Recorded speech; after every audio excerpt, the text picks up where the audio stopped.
Now, you know, with the title like this, Darth Vader disses J.J. Abrams, you know that this is going to be a pretty entertaining article. So let's go ahead and just jump right into it because this is pretty great stuff. I hope you guys had a great Thanksgiving, by the way, if you do celebrate that. So, yeah, hope you guys had a great day. So, with that being said, let's go ahead and get into this.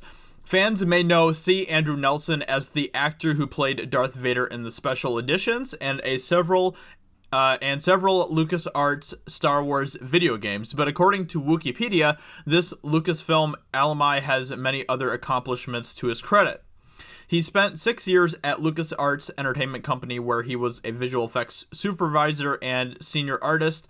Nelson's credits at LucasArts include Star Wars Dark Forces, Star Wars Rebel Assault 2, The Hidden Empire, Star Wars Shadow of the Empire, Star Wars Jedi Knight, Dark Forces 2, Curse of Monkey Island, Star Wars Masters of Terras Kasai. Probably gonna have a lot of EU fans going after me for that, how I pronounce that. Star Wars Rogue Squadron, and Indiana Jones and the Infernal Machine. Nelson left LucasArts in 1998 to join the effects team at ILM, where he was a compositor, rotoscoper, matte painter, and texture artist. His work at ILM includes Star Wars Episode 1, The Phantom Menace, Galaxy Quest, The Adventures of Rocky and Bullwinkle, The Perfect Storm, Jurassic Park 3, The Time Machine, and Star Wars Episode 2, Attack of the Clones. Mr. Nelson has a thing or two to say about J.J. Abrams' filmmaking over on his Facebook page. So I posted this meme, and this meme is just absolutely glorious. I love this meme so much, and it's one of the most accurate memes I think I've ever seen in my life. So he posted this, and it has like, this this woman giving just full attention to this little girl, and they're laughing and all that stuff, and then the boy's over here, and he's basically just drowning. And of course the boy is supposed to represent Rise of Skywalker, the girl is Mandalorian, and Star Wars fandom is the woman. So it's just like a perfect meme. I love this meme so much. It's just like it's so accurate. And he posted this and he said painfully true.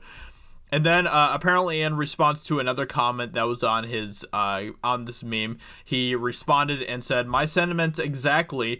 J.J. Abrams is not a bad filmmaker. He's more of a lazy filmmaker. Not lazy in his work ethic, but in his storytelling.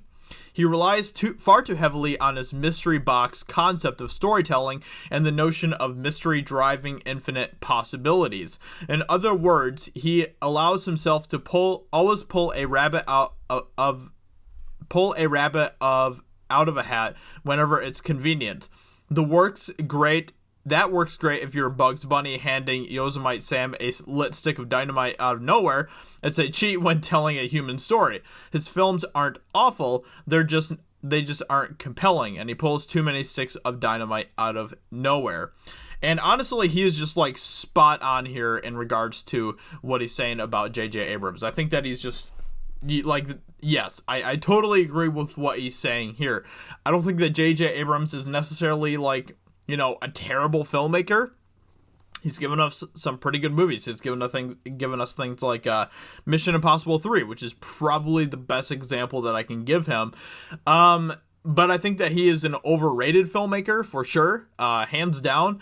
And I also think that I do agree that his mystery box concept of storytelling, which he gave a TED Talks presentation on, I believe, doesn't always work the best, especially when you don't deliver on your mysteries in your stories. So that is part of the problem that we have with the Star Wars trilogy that we have now, the Disney Star Wars trilogy, is that J.J. Abrams kind of set up all these mystery elements in Force Awakens, all of these mystery stories and subplots and stuff in regards to like Rey's family, who Snoke is, all of this type of stuff. And then The Last Jedi came around and Rian Johnson had no interest in continuing what J.J. Abrams had set up, and especially trying to deliver on what J.J. Abrams had set up. Now, Rian Johnson did a horrible job with The Last Jedi. I will totally give that to him. I think that he handled everything poorly. He completely just drug the name of Luke Skywalker through the mud in that movie.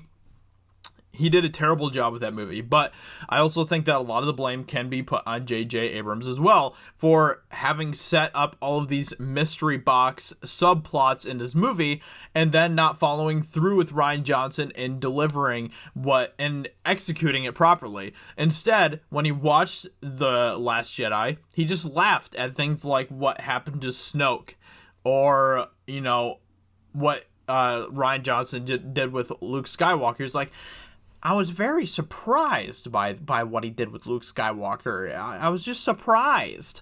So, these are not the right responses. He should have stepped in more. He should have been more involved. And of course, that goes back to Kathleen Kennedy as well. So, yes, they all screwed up. But I think that what C. Andrew Nelson is saying here is spot on. You can't have a mystery box storytelling element in your movie and then not deliver on showing what's in the mystery box, basically. So, building up that the mystery box is going to have these awesome elements in it, and then all you pull out is like dog crap or something. So with that being said, those are kind of my thoughts on this as well. There's another article here about it, but I don't know if this one had anything to add really. Yeah, I don't think. Yeah, that's pretty much all that he had to say about it. So, with that being said, let me know in the comments below what you think. What C. Andrew Nelson is saying here in regards to J.J. Abrams' form of storytelling. Hope you guys enjoyed this video. Hope you guys are having a great weekend, and I will talk to you all very soon in another video. Talk to you later. Bye.